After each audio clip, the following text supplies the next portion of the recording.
Welcome to the latest Watercolors Aquarium Gallery podcast, brought to you from the Aquarium Rush Studios in downtown Grand Rapids, Michigan. My name is Ben. I'm Amy. And I'm Charles. What do you guys feel like talking about today? Charles brought in some really good gin. Spring has sprung. Yeah, we're drinking spring drinks today. You know what goes well with gin? Books. You know, you are actually right. That's very astute. Maybe that's why we're feeling scholarly today. Right. Sitting down with a nice gin and a good saltwater aquarium book. Oh man, that's a match made in heaven right there. I know. That sounds pretty nice. Oh wait, that's kind of what we're doing. That's it. For our regular listeners, you are well aware that we started a podcast on aquarium books. And because we are so long-winded and there's so many cool books out there, we decided we need to make that a two-part series. So the first section was on freshwater aquarium books, and this section is on saltwater aquarium books. And yes, there might be a little overlap between this and that, only because it took us longer than it should have to realize we really should have split this up. That's very true. Yeah, we probably will need to start a little bit of like a previously on. Why do we care so much about aquarium books or books in general? Don't we have the internet? We should probably go back over that a little bit.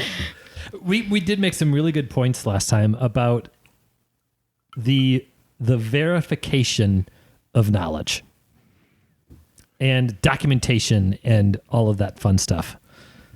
That's definitely something that happens in a book that doesn't happen with, a 15-year-old sitting behind a computer who's had an aquarium for 6 months. Yeah, there's a certain anonymity on the internet. Anonymity. There we go. That allows for some unfiltering on the internet that you have to convince someone to publish your book, or you have to be willing to spend a lot of money on it.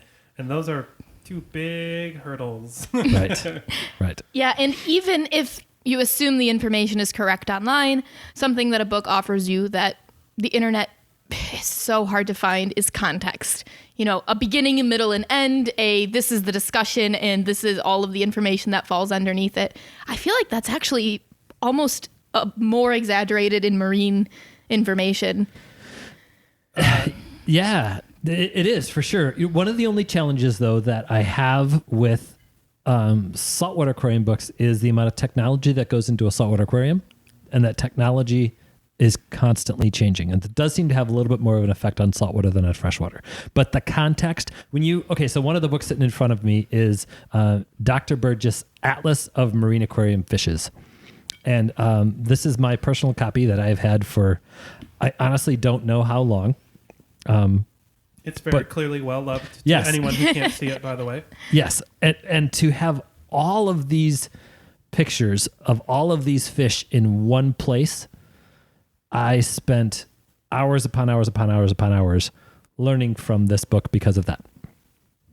Which is why it's so beat up. That's the context, I think, that... Well, and that's a very obvious... I don't think that there's a replacement for that on the internet, or even like a comparable source of information. Right. In freshwater, there's a lot more trustworthy sources, I think. There's definitely not a saltwater equivalent of Seriously Fish. Right. It's just not. No, that's true. Yeah.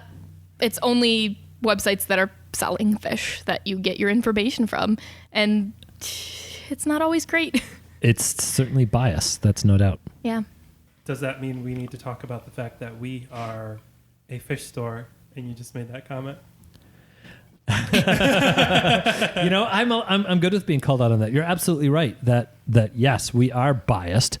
But here's the fun little fact: it is so hard to get wholesale pricing on books these days that we can say we are unbiased when we talk about the aquarium books that we like, because we don't sell them.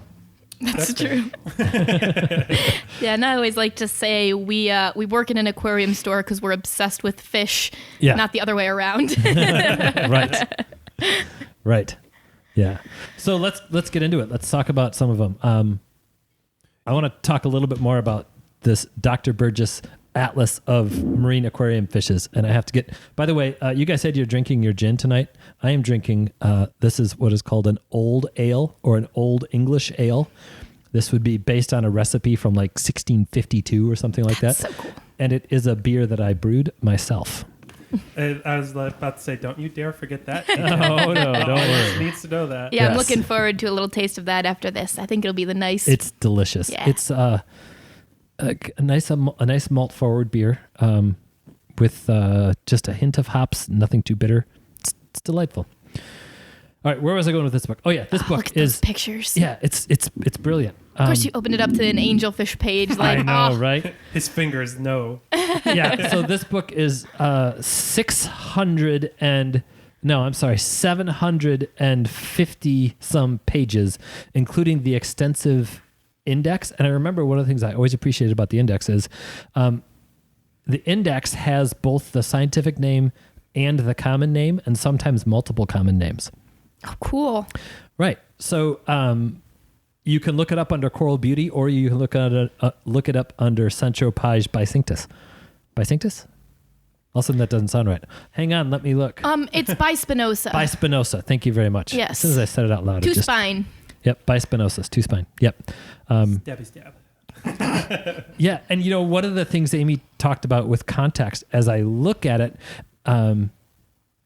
the way that this book is laid out, we talk a bit about taxonomic classification, taxonomic organization of species, and this fish book is somewhat organized by complex as well, and so you can start to get a sense of you can see the similarities between coral beauties and flame angels, and then the differences with some of the other angels that are in different complexes. And I think that that's really cool. What is that all black one there? I don't think I've ever seen that. That's Centropage Nox. It's pretty Yeah, cool. the midnight angel. Occasionally they're available. They're a coral eating angel, Most or of more them likely are. to eat than the angelfish in the complex that includes flames, potters, and I know better than to get too excited about an angel. I've been burned before. I know, right? You fall in love with it and then realize it eats your favorite coral or Yeah. something. yeah. Ah, So yeah, this is a book that definitely sparked my interest, fed my interest in the hobby. So there we go. That's sorry. I want to respond and have a really good conversation about it, but I'm also just looking at the pictures. so I From should over stop here. flipping. I should stop flipping through. It's really distracting because it's just every page is beautiful. Yeah. And I'm seeing something I've never seen before on every page. That's in this book. It's all of them. I mean, it's not all of them, right? But it's all of them that we know of, Mm-hmm. or that they knew of when the book was published. And it is not just aquarium fish, although there's a lot of see, now aquarium it's fish. the I know, Anthias I'm in the page. Anthias, right? The big eyes. Look how many different kinds of squirrelfish there are. Ow. They Yeah. all look surprised. Yeah. Yeah, it's a great book.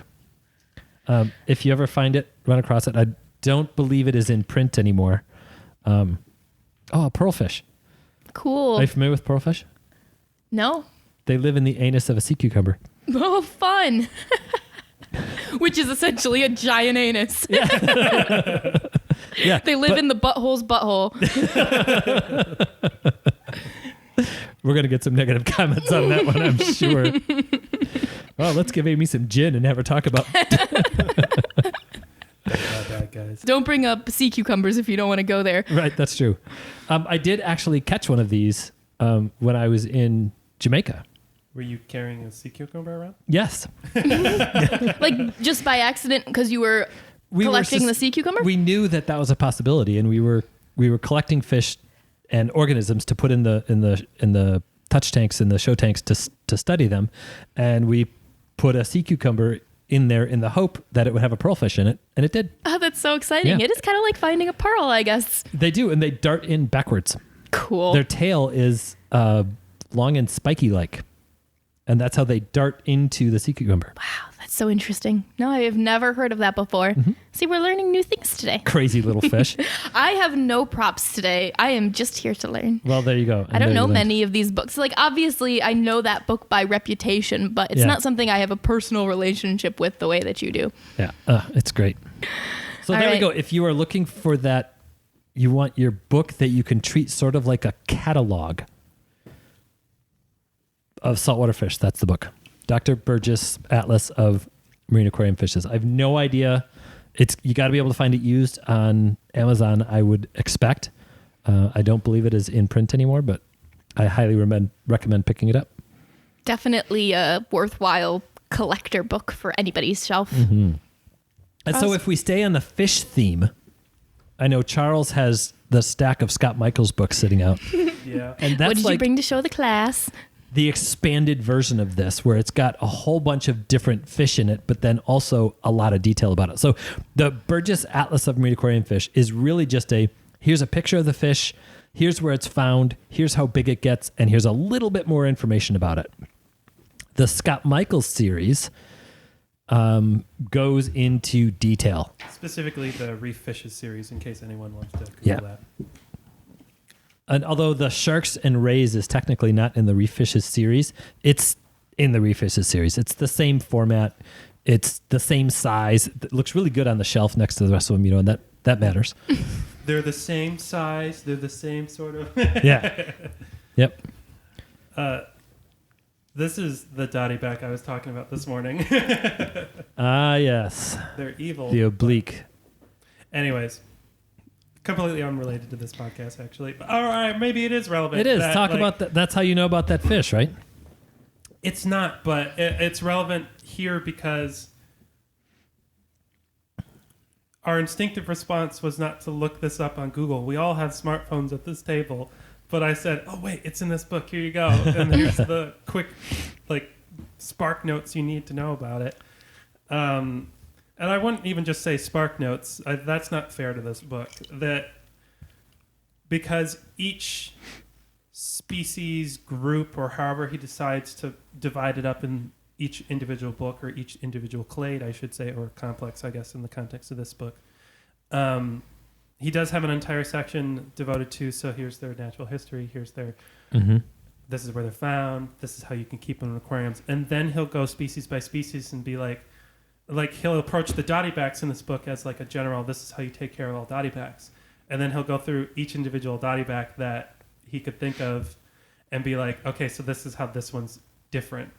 Like this is how this one is an exception for this rule, this is how this one's, and that's really useful. Being able to look at like an entire group of basslets, dottybacks, hawkfishes, clownfishes, or stuff, and be like, there is sort of common threads in how to take care of all of these, but they're all very individual from each other too. Right. It helps when you have a description of a fish that you're interested in, and then you're looking at something related to it, and maybe you know this fish or you don't know this fish, but it's used to compare. Mm-hmm. If you know one of the two fish, if you're looking at orchid dottybacks and neon dottybacks, and you know orchid dottybacks, and you read the section in that book where it talks about neon dottybacks as being just a little feistier than an orchid, it gives you that perspective of exactly, oh, well, I know exactly what that means. Yeah. And that accumulation of knowledge is really hard to come by. Scott Michael, he is a hardcore marine biologist who just happens to really like keeping aquariums too, and we're really lucky that someone like that exists in the saltwater community. Yeah, I sort of I see having these books, and especially this series, as it's a way to love something that you love even more. I pretty much stream all the music that I listen to. I'm a sellout. I'm on Spotify all the time. That doesn't really support artists, Right. But if I really love something, I'll buy the physical album of it just to have a physical manifestation of how much that means to me.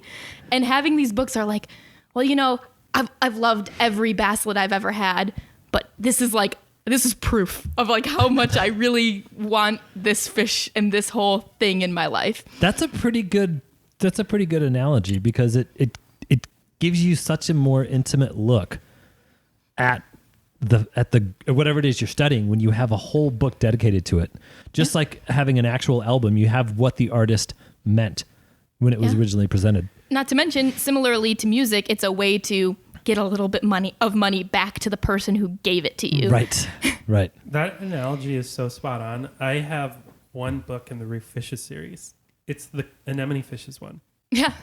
Because that is the one, to people listening to the podcast who might not know, I really love anemone fishes. A lot of my schooling was in population genetics, and clownfishes are one of the few groups of reef fish out there that we have really good genetic data on. So I love being able to keep it in a tank, and then I can talk about, oh, okay, so this is what kind of polymorphism you're seeing here, and it's just fun. And so there isn't another book that's comparable out there that can talk about anemone fishes and clownfishes in such a holistic way like that. That's also applicable to keeping them in aquariums. Yeah. Yep. What a treasure. They've got, so in Scott Michael's series, I know he's got bassets and dottybacks and hawkfishes, sharks and rays, angels and butterflies. I think there's a parrots and wrasse, but I don't think I have that one. Yeah, you don't have that one, but it is book 5. And then there's reef fishes, which is just, I don't know that goes through a whole bunch of the families as well. Yeah, that one is actually Fishes, probably Volume like 1. the briefest overview. That one has frogfishes, squirrelfishes, seahorses, dwarf sea basses, and more. Uh-huh. That one's just like a wild and crazy time. That's a fun one to flip through. There's a lot of weird stuff in there. A lot of people got really annoyed with the Reef Fishes series, actually, though, because each book they were like, there was fewer and fewer stuff. And I was like, yeah, and there's more and more information as each book goes along, because like Scott was very clearly figuring out that he had more than he actually wanted to say. Yeah, that one book just wasn't enough. Yeah. Mm-hmm. And so I say the naysayers are in the wrong here. So I'm saying it now. He could have released 4 more books and I would have ate them up. It's probably true. Except people don't talk about fish books like they used to. I know. Which is, part of the point of this podcast. Wait, so you just covered up the next book I want to talk about. I actually wanted to talk about the Aquarium Sharks and Rays one a little bit more. Fine. Because this was the first aquarium book I bought for myself. Nice. A lot of my other aquarium books were either gifts from my mom's friends or I inherited from my mom. Aquarium Sharks and Rays was the first one I bought by me for me. That's very cool. So that's a very special book to me. That was the first aquarium book that really truly honed in to me on the internet's got nothing on this. Like right. That book is invaluable to anyone who's interested in keeping sharks and rays in tanks. I would wholeheartedly argue that if you want to keep aquarium sharks and rays and you don't own that book, you're doing something wrong. I don't think I can disagree with you on that. So one of the things I greatly appreciate about that book is he's realistic about it. yeah. He talks about nurse sharks as being great aquarium sharks. Yep. If you are willing to provide a tank big enough. By the way, 14,000 gallons, I believe, is the size that he talks about. But if you're willing to provide a 14,000 gallon aquarium, nurse shark is a great choice. Yeah, he approaches it in a very matter-of-fact way. Yeah. Oh no, this is bad for Aquarius because it gets too big. It's not. No, if you have this size tank, this is how you do it. I wish more people would have that attitude, because then we could tell people why you probably don't want a clown knife. Yeah. Right? Mm-hmm. It's like you say that, and that's one of those introspective moments for me where I'm like, I don't talk like that though. Right. I wish more people did, but I am not one of those. That's one of those be the change you want to see in the world situations, I guess. It's a mindset shift for people who kind of came up with aquariums, especially if you've been doing it for a long time. It's a hard mindset to get yourself into, because you're just so used to the you and everyone else what can I get away with mentality? Yeah. And no, what can you do amazing, because there's so many things. Totally. Also the maybe overly trust mentality that, well, if they're selling it at a pet store, it must be okay. Yeah. Right. Yeah. All right, next book. Breeding the Orchid Dottyback, an Aquarius journal. This is the one I'm assuming you want to talk about? Yeah. Yeah. So that is the only book I've ever literally thrown across the room. must be a good one then. I'm picturing like that Amazon review. It's one of the best books I've ever read. I literally threw it across the room. So yeah, that one I did actually meet Martin Moe. That one is a signed copy. Wait, is that the one? Maybe the other one is. There's one around that is signed by Martin Moe. So that book it's his personal journal about breeding orchid dottybacks, where he goes through the step-by-step process for breeding them. And I did, the classic, here's the instruction manual. So you start the process before where it says, read through the instructions thoroughly before beginning this process.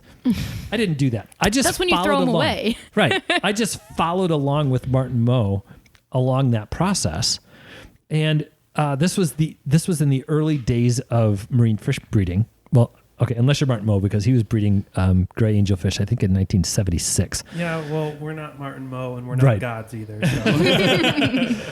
But this was when I was working on these fish, there were a few species of tank raised clownfish available, and like one or two species of dottybacks were just starting to come out.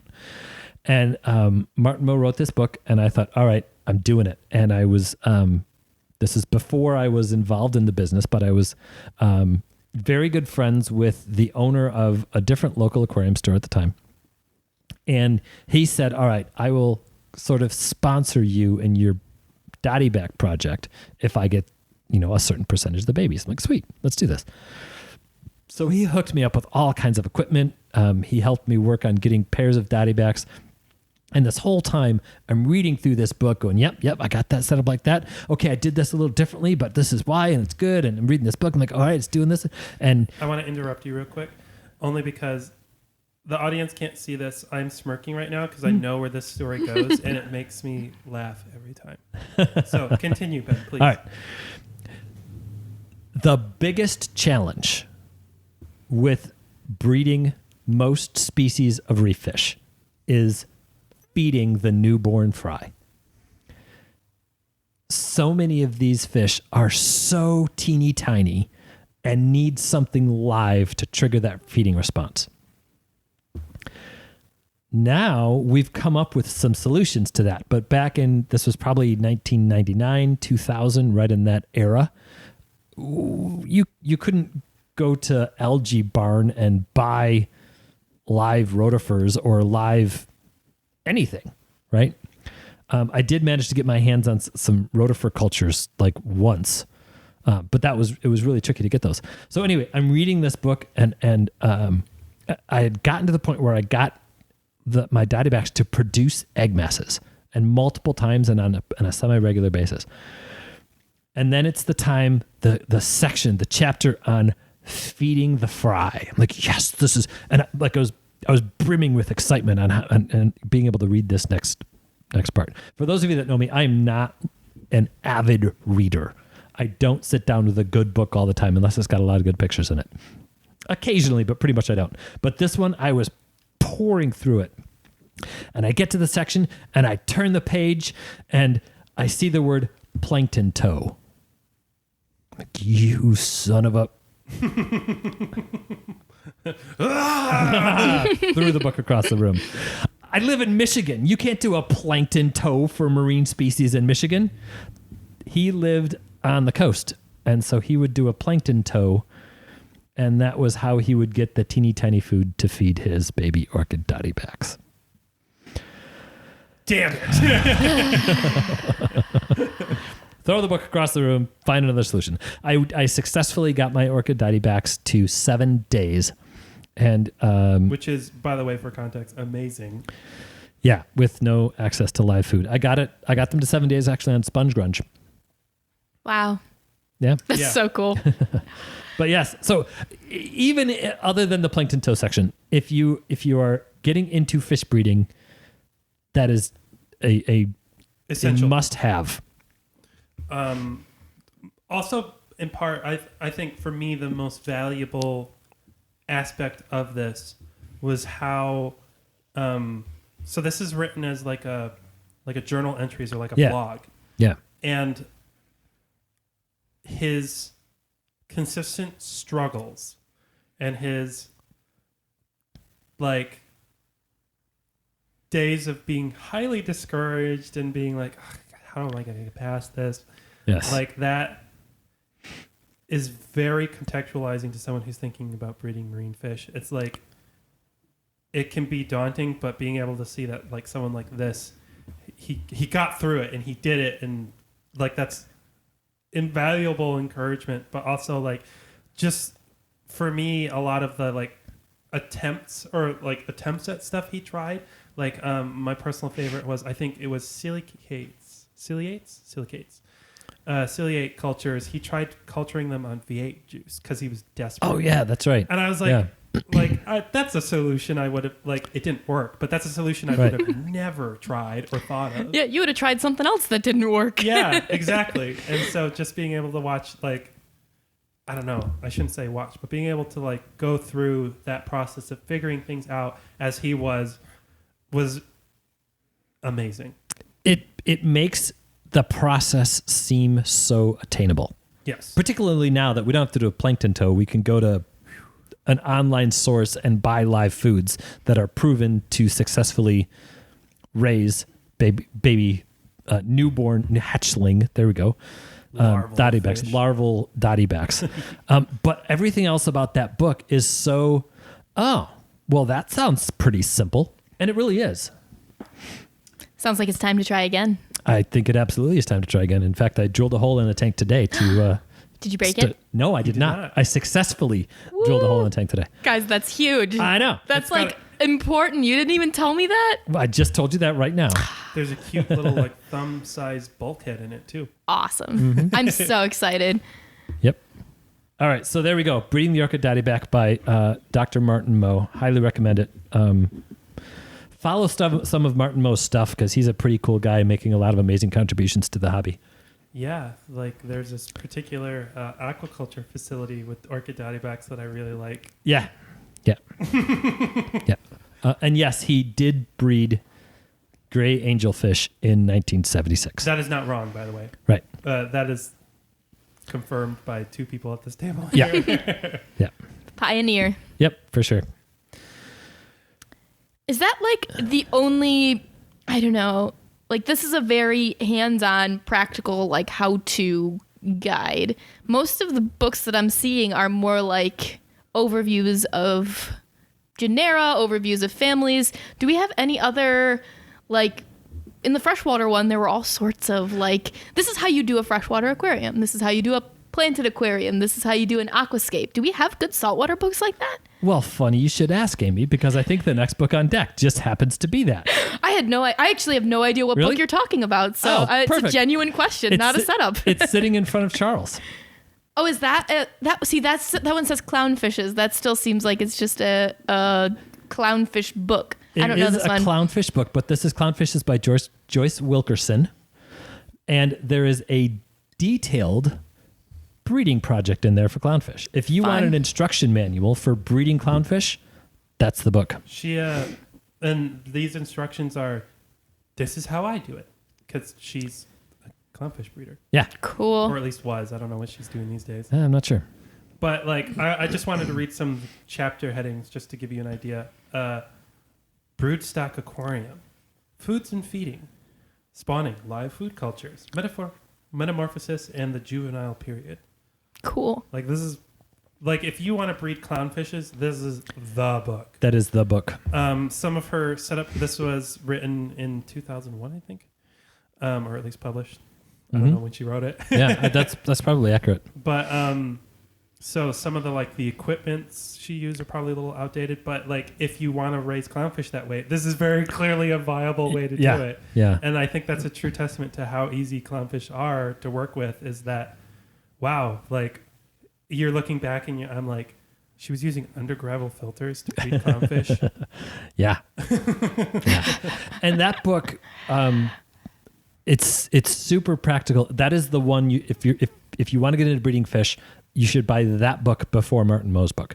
You should still get Martin Moe's book if you want to get into it. But I got a book here. I know you haven't read that. It's even better for that. Ooh, I like it.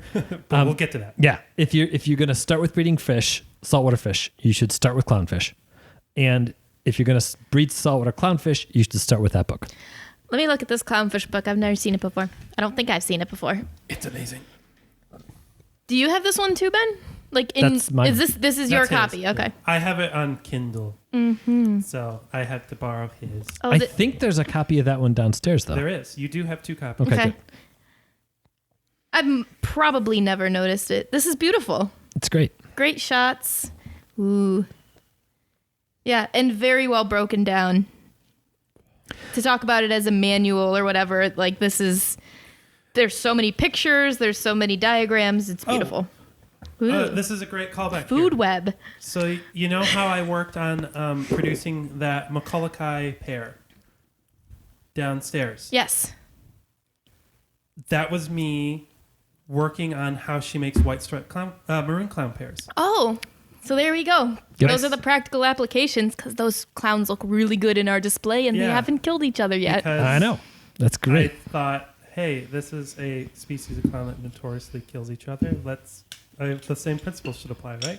Yeah, let's open up the book and see how to do it. That's great.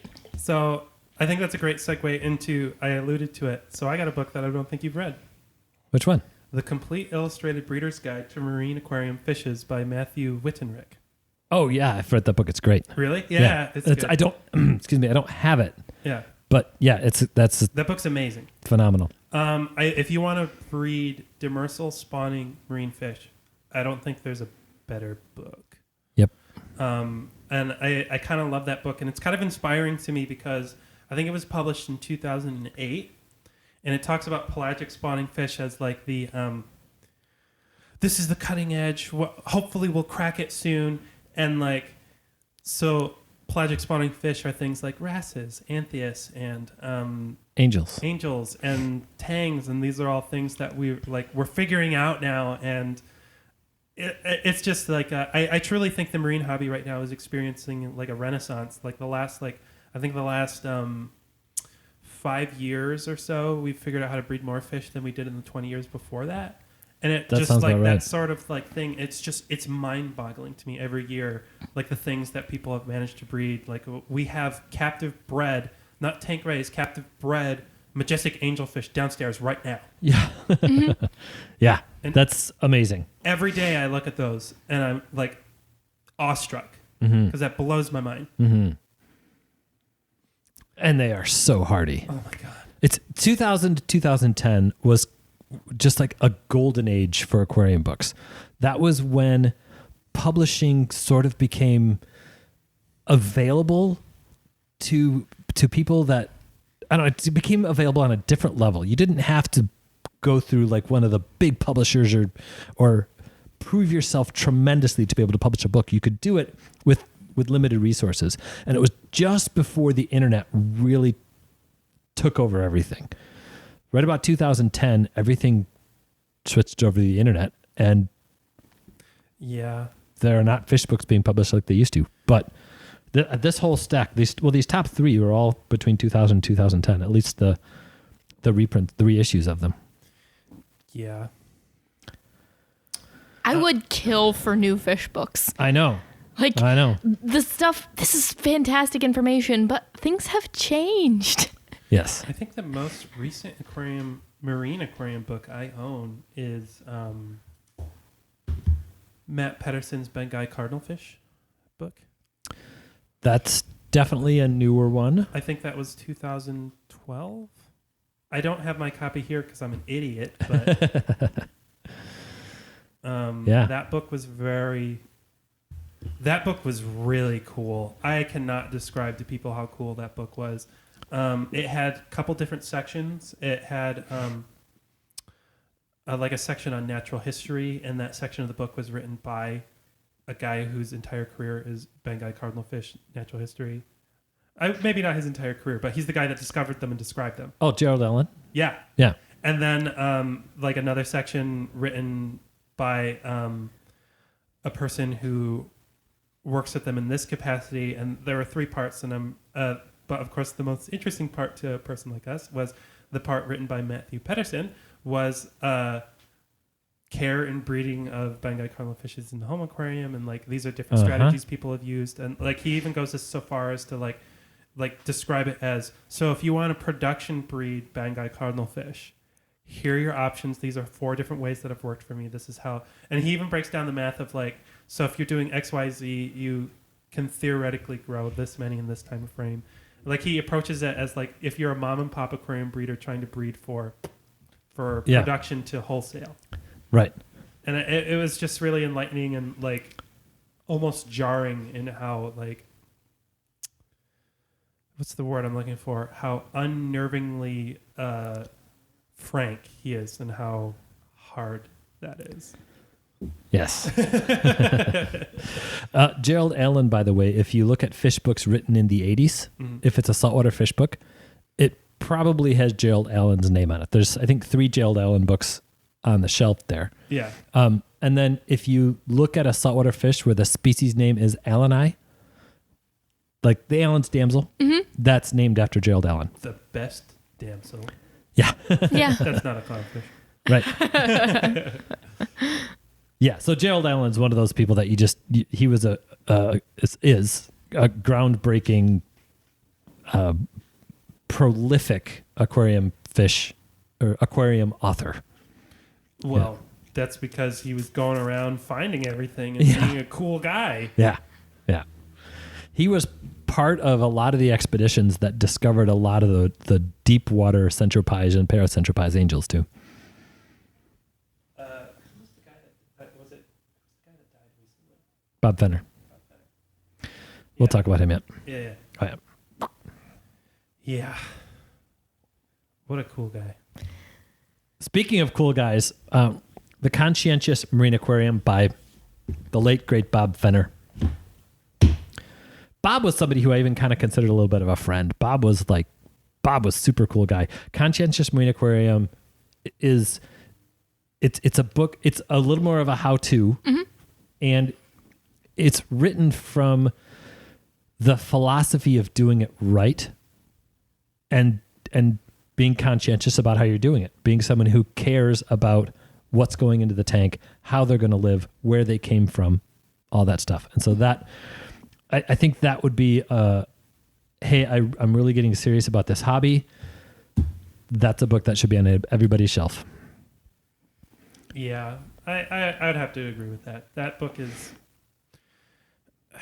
just that type of perspective, and that's why I really like. We were talking about like the internet versus stuff. A lot of the internet is very like matter of fact and not a good way. Whereas Bob Fenner, at least in this book, approaches it as like we have a responsibility, and this is, and that's the type of context you like. Even other books we've talked about here don't really touch on in specifically that way. Like they'll talk about like how to do it and how to do it right, but that's not the same as doing it ethically. True, and Bob was definitely let's do it ethically. We had him come to do a couple of talks at the local aquarium club. Probably was 2009, 2010, right around that era, and talk about somebody with a lot of energy. I mean, that guy was amazing. Yep, he was a cool guy. And a great book. Yeah, I think anyone who keeps aquariums has to kind of confront that eventually, and it's even more important in like marine aquariums where you just have to figure out your personal justification and the overall justification for like why we get to do this and what's important. And so for it to appear in an actual like book from somebody else is really validating, I think. Yeah. That's not a struggle you have to go through alone, and there are answers to those questions. This is a hobby for us, but for these organisms, this is literally life and death. Yeah. That's definitely a good way to think about it. Books. I got one I want to talk about. This is the newest, to me, the most recent one I've read. I picked it up 4 months ago. Ooh. I in the store am famously or maybe infamously not particularly excited about inverts in the store. I have tried very hard to understand inverts in a way that can allow me to answer questions, but it's not. And I actually have some books on your shelf back there that I would like to talk about later. But relating to that, but this was the first case where I looked at an invert, got really excited, and it was like the hyperfixation you have for a while. You're like, and so the book is Giant Clams in the Sea and in the Aquarium by James Fatherly. Definitely the authority on giant clams. Oh my goodness! Yeah, he is for the aquarium. He is so cool. If you don't have access to the book, he did a Magna talk on clams. Now that one is going to be a little bit more techie in that talk is very much in the context of different species of clams and how they're different from each other and how we tell them apart, which is fascinating in its own right, but it's a little different. But this talks about their biology, their natural history, and how to take care of them in an aquarium. And so that clam video we filmed like a week ago, that is me saying to anyone listening to this, you'll probably hear this podcast before that video gets released because that's just how our video programming works. So stay tuned for that. But very much the style, how I wanted to break down topics and that was related to this because he very easily and seamlessly went from... So what interested me was this is a photosynthetic filter feeding organism that's so weird. And so he starts off there and he's talking about, so here's the weird biology. So anyways, this is how you keep it alive in a tank with that weird biology in mind. And I'm like, that is a really easy transition for me to make where it's like, okay, so here's the theoretical, here's the application of that. That's kind of what we need to hear as aquarists is, that a lot of the stuff that we read about when we're reading a little quick, like how do we take care of this fish I like online? We lose the natural history. Yeah. If we only get the natural history, we don't get okay, that's great that it lives in this certain part of the ocean at this depth, but what does that mean for me wanting to take care of it? A great example of that is that Corals of the World book series. Yes. I that is very much like an identification of wild corals, and that was my techie read through it, and I read through it very briefly, and I realized I still have no idea how to take care of corals. But you learned a lot. Yeah. I did. Yeah. That book is the holy grail of every coral that we knew about when those books were written. That series it's an amazing series.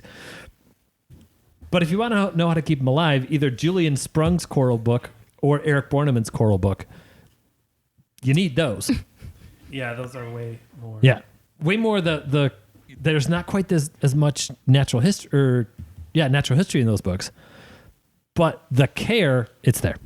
See, I love, that's such a cool book. I really love it. This is to me where the need for new aquarium books really starts to come out. Right. Because if I try to research coral taxonomy and relationships on the internet, I may as well just go cry and run away. Well, but keep in mind that the scientists actually studying leather corals also go cry when they try to do that. I know, but I just want it to be organized. I want it to be sorted. But they're working on it, and so many of the names, so many of the relationships in those books have changed. The care is still the same. That's the good thing. The care is the same. That's true. Look at the picture. Mine looks like the picture.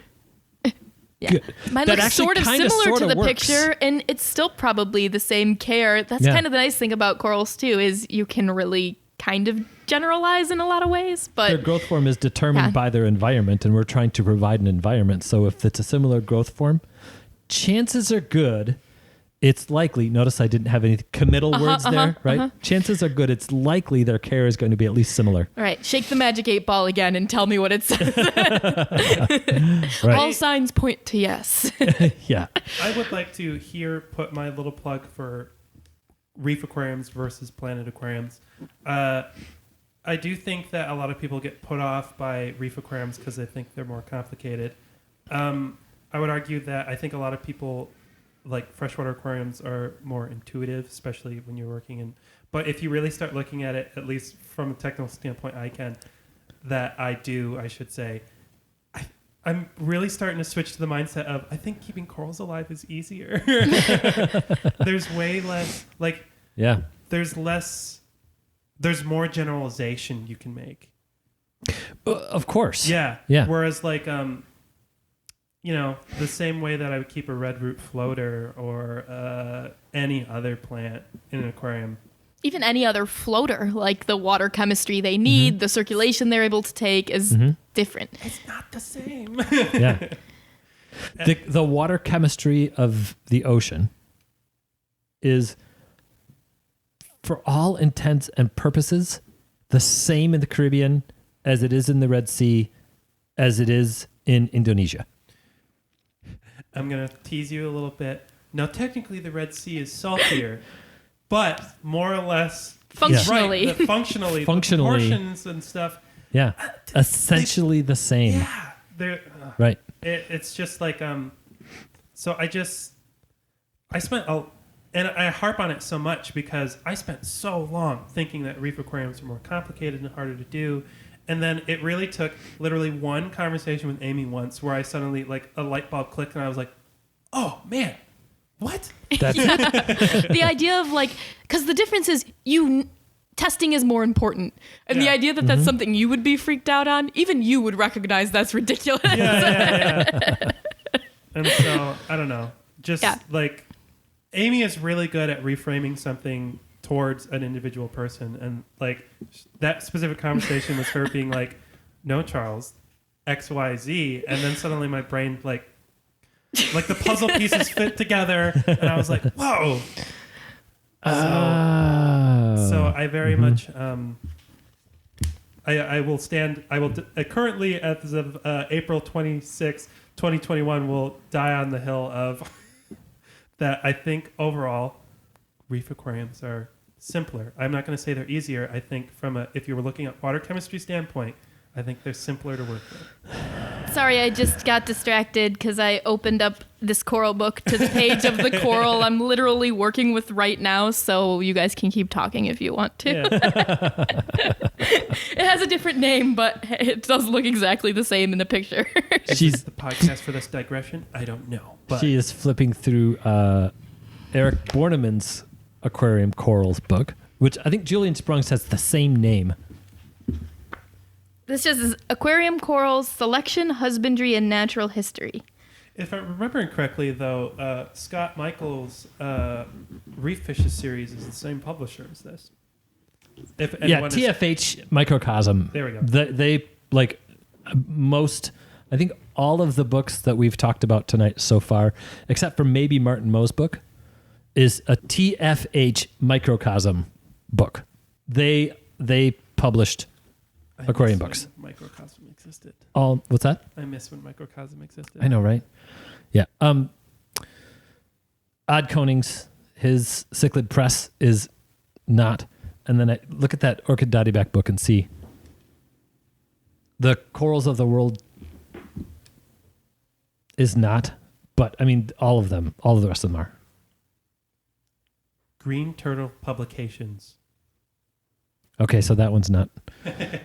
Julian Sprung might not be a Microcosm author, but I don't remember on that one exactly. Eric Borneman was, whatever, however you'd say that this time. This was published by Liquid Medium. Oh, the James Feathery book. Yeah. Uh-huh. It kind of makes sense that he would be published by this, only because it's located in Tampa, Florida, Okay. given that he's, in this description it says, currently a physical and environmental sciences instructor in a community college in Tampa, Florida, by the way, if Right. people don't have that context. Right. Sorry, I went down a coral hole. That happens to me a lot. All right, we got really distracted there. I need we wanna to spend pull- some time with that book on another day. Do we want to talk about the other coral book, or do you want to talk about that next book in that stack? Because I'm ready for that one if you The are. Plankton Culture Manual. Yeah. Tangentially related to the corals I was just looking up. So the Plankton Culture Manual is, this is like right up Charles's alley. This is like super techie.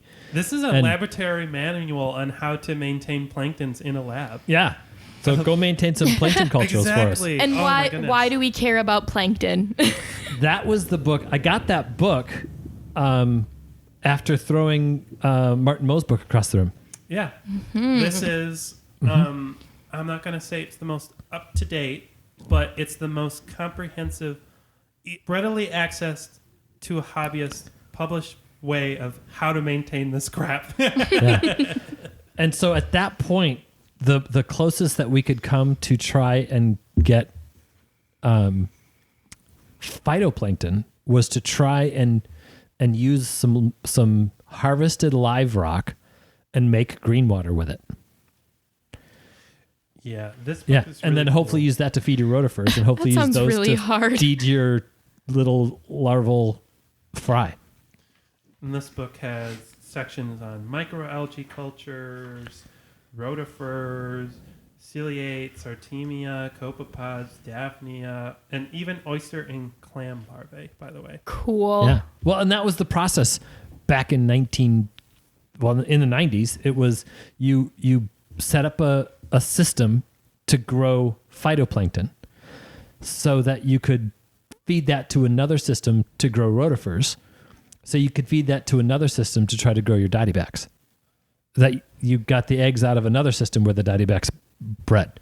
So really to get those going, and Martin Moe talks about that in his book, it's like 5 or 6 different isolated systems. And if you have on the off chance you accidentally get some rotifers, like a rotifer in your phytoplankton culture, It's done.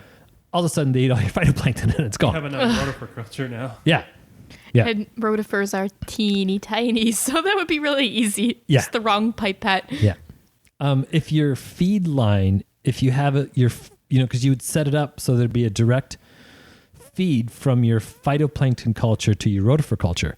If you had that as a stream instead of a drip, the rotifers could swim up. Wow. Yep.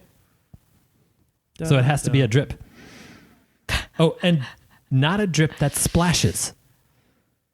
Because they can transfer via the splashes too, Right. by the way. It's ridiculous. Why would anyone try to do this? Well, and nowadays we can buy phytoplankton. Oh, that's why people would try to do this. Yeah. Now we can do it. Because there's Yeah. these nice lab manuals everywhere that people in labs are now doing it and making money by selling it to people like me who don't want to do it myself. Thank God. And now the transition stage to get them from that rotifer stage to the next, to where they'll start to actually take prepared foods is much, much shorter. Yeah, or even a lot of people are experimenting with prepared foods for copepods, which blows my mind. Yeah. Yeah. Wow. The next book in the stack is Marine Aquarium and Miniature Reefs. This is an outdated guide, Okay. right? So this book, I think it was probably 1986. Let me just see when the date on this book was. Well, miniature reefs have come a long way since I started working here, 6 years ago now. So I can't imagine any longer than that how different this would be. It's terrifying to me how much the hobby is different than when I started. It's not terrifying to me. It's very exciting to me. It just makes me feel old. Yes, but it's progressing in such an inspiring and positive way, I think.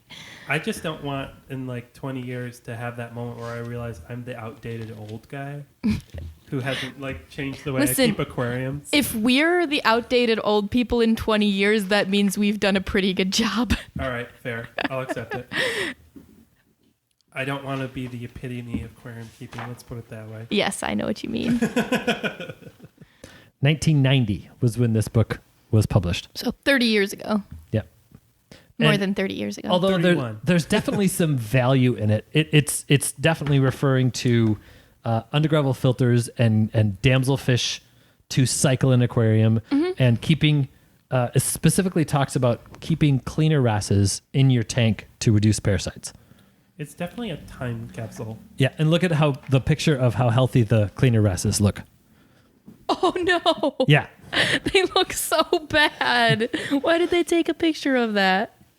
Because that's the way they were supposed to look. That looked good for Yeah. a cleaner wrasse in 1990.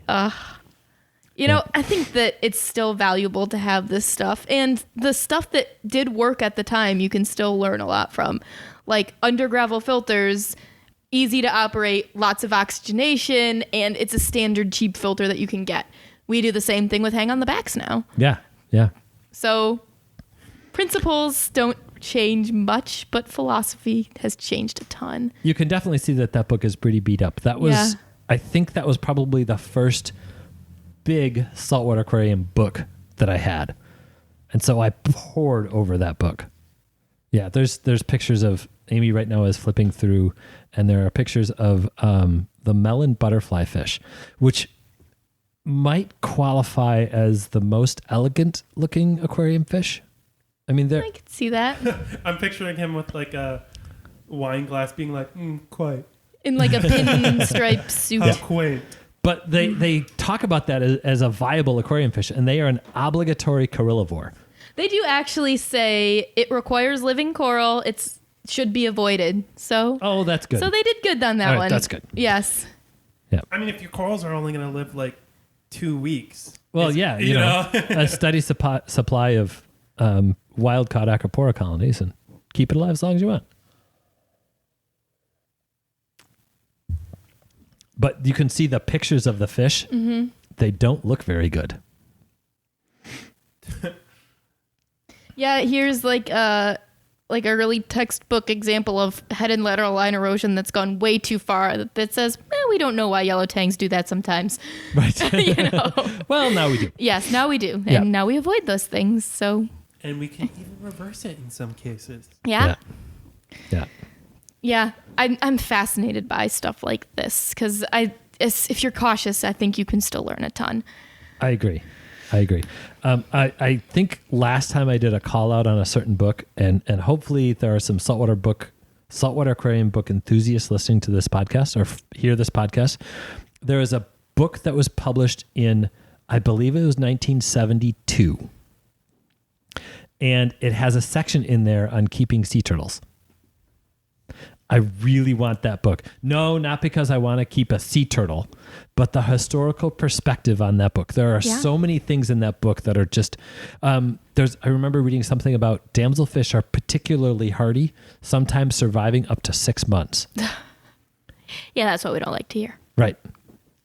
So if anybody knows, I cannot remember the name. I've seen the book a couple of times. If anybody knows the name of that book, I really would like to get my hands on a copy of it. So please give us a little reach out to let me know the name of that book.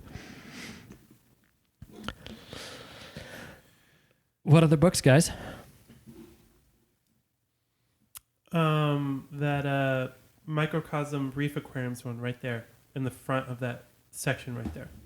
Natural Reef Aquariums. That was a groundbreaker. Yeah, that one was actually another really new addition into my life because you loaned this one to Allie.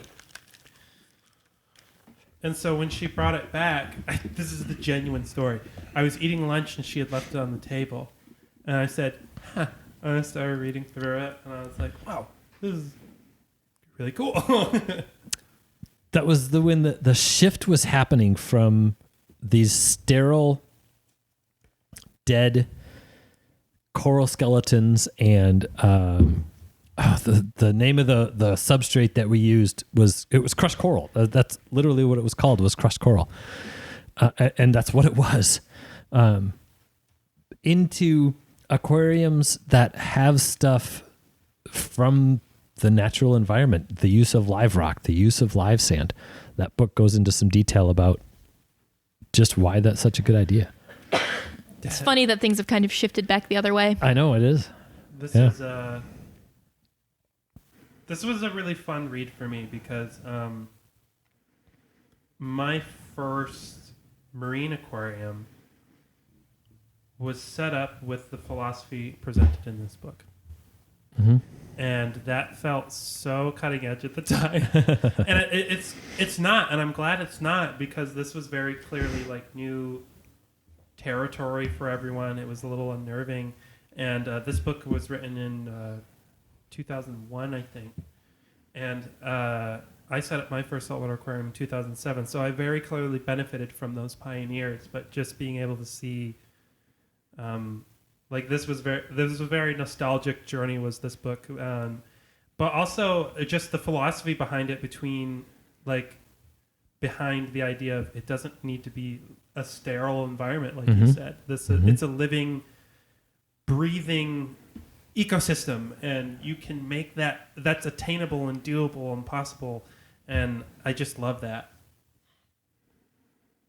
It's an amazing number of books, and I'm staring at my bookshelf and which ones to talk about. I mean, we've got Anthony Calfo's book I can't of believe neither of us grabbed it. The Reef Aquarium, Volume 1 and 2.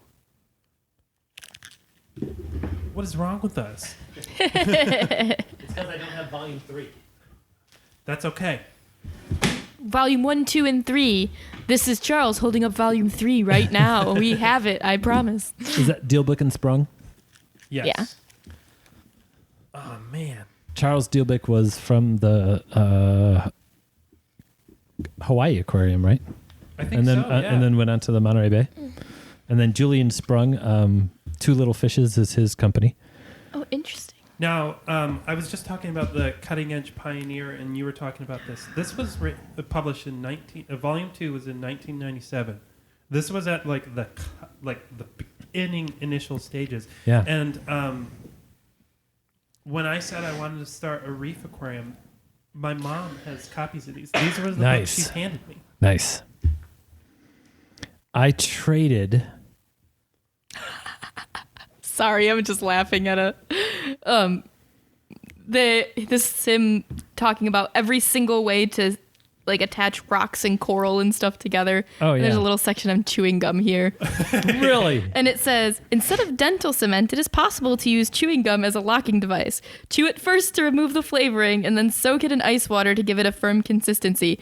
Don't tell anyone what you're doing. Oh, that got a laugh That's out of me. awesome. Sorry, I didn't mean to interrupt. Yeah, no, that's great. Yeah. You were in the middle of saying something. I'm I don't sorry. remember. It was not laughing. something super It was not important. as but- important as that joke was. Oh, I traded actually one of our current customers for my copy of book 2, Pete Gettner. Really? Mm-hmm. Yeah, that's how long I've known Pete. That's so cool. Yep. But He yeah, ended up, for some reason, he ended up with 2 copies of, I think it was Reef Aquarium book 2. Yeah, This and is it was bringing- amazing. Yeah. These books are amazing. I think that, oh man, if you are only going to buy 5 books for keeping marine aquariums and you're really into corals, I think the Reef Aquarium volumes 1 through 3 would be near top contenders there for you. Yeah. Bob Fenner's Conscientious Marine Aquarium. Definitely, there's no question in my mind that's on the list. Either Eric Borneman's Corals book or Julian Sprung's book. I lean slightly toward Eric Borneman's book. And then specialize. Yeah. What's your focus? If you're a fish person, go to Scott Michaels. If you're a clam person, go to James Feathery. If you're a coral person, get the other, whichever one you didn't get, and then also the Corals of the World book. And then Anthony Calfo's book of coral propagation. Yeah, That's a okay. That's great fair. how It's to literally propagate. called Book of Coral Propagation. Yeah. By the way, he's not being colloquial here. He even gives you detailed instructions in that book on how to build a coral propagation greenhouse. Cool. Yeah. Yeah. And then Anthony Calfo and Bob Fenner collaborated on the Reef Invertebrates book.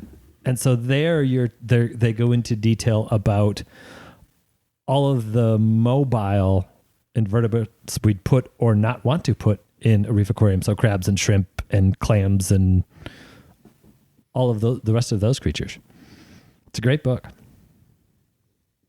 So where do you focus on? I mean, we've just been going off and off in all these different directions and tangents with this particular podcast on these different books. Have fun, Nick. Yeah. Nick, by the way, would be our podcast editor. There's so many good books out there. I think that's the kicker.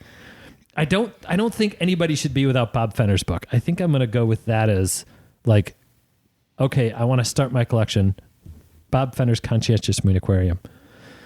And then we have people that come in the store and say, I'm doing my reef aquarium. I know I should have some corals in there, but really it's about the fish. Or I really don't care about fish. I just want corals. And then it's two different directions for the books. Yeah.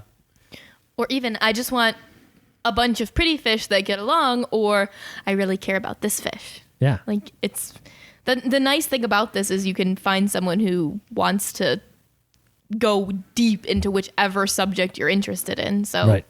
you don't have to take our word for it. Yeah. And the books are all there. And Yeah. I've spent a lot of time with all of them.